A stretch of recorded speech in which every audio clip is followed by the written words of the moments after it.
What is up, guys? And I wanted to just do a quick update real quick. This is the dumbest method of learning a language I've ever seen in my life, and it's my own doing. I said at the beginning of this year, Esperanto is my main focus, and I'm actually not changing that. I really like Esperanto. This is an update video, I guess you could say. I really love Esperanto, and I'm probably going to stick with that because I enjoy the community and stuff like that. Second, I said I was going to learn Swedish, and I've bounced back and forth between a lot of languages, and I've always thought Swedish would be super cool because then you could get Norwegian and Danish right off the bat, and then that ups how many languages you can speak. But like, what I've come to realize in these past 2 months of the year is that if you don't have a passion behind something, it doesn't really matter. So the language, I was talking to my buddy Moses, Laoshi55000, and I said, here's the thing. I said, what's one of the first things that I told you when we started talking and, like when we were becoming friends and stuff? That is, my dream language is Japanese. I studied Japanese probably a decade ago. I learned some stuff. I still can say a couple of things. I can ask a couple of questions. Anata no namae wa nan desu ka?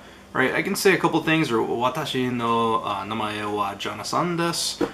I can even, are you thirsty? Noda ga kuite imasu ka? Or are you hungry? Onaka ga suite imasu ka? So I can say some things in Japanese, so it's not like a full beginner status because I have studied it before. I'm not saying that that was spoken perfectly or anything either, but the point is, Japanese has always been my dream language, and everything that I've done has been with the purpose of building towards learning Japanese.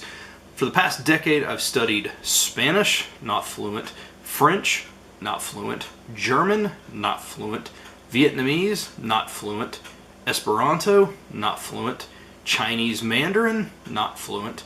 Do you get the point I'm making here? Russian, not fluent, Polish, not fluent. I think, are you kind of sensing a pattern here? The problem is, and look, all those other languages are great, and I do eventually want to learn those, but the problem is, if I would have invested the last 10 years into studying Japanese, I would probably be pretty decent at Japanese right now. I spent all this time thinking if I can learn other languages, it would make learning Japanese easier, because you always hear people say, once you learn your second language, the third is easier. And once you learn the third, the fourth is easier. Fourth, fifth is easier. Fifth, sixth is easier, right? It just keeps getting easier and easier and easier.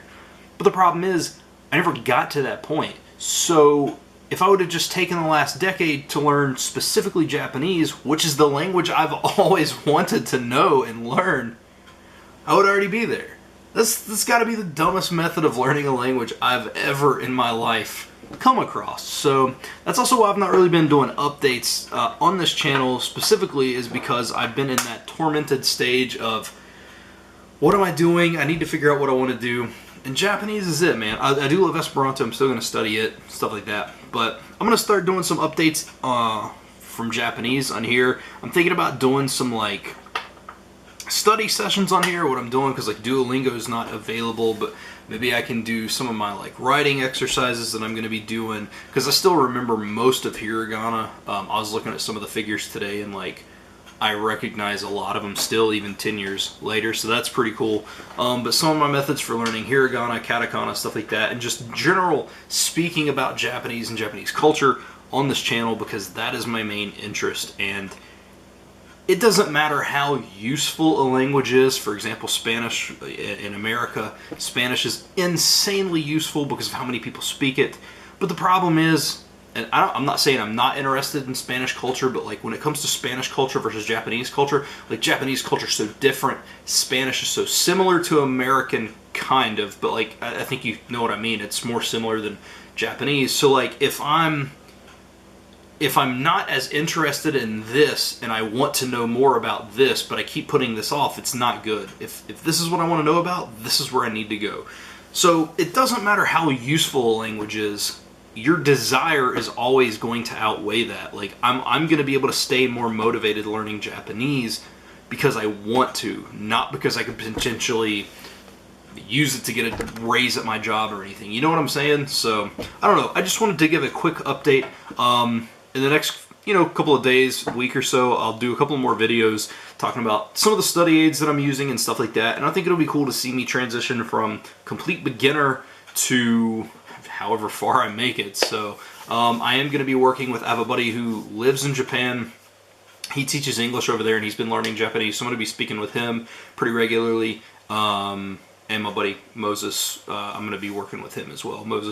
I help Moses out on his channel. I would do some editing and stuff like that for him, and he helps me with language stuff. So it's a pretty cool trade. Moses is a really good guy, and he's always been willing to help me out. So, but that's the update. I will speak more on some other stuff later, but I just wanted to give you guys that update. So yeah, I look forward to seeing you guys in the next video.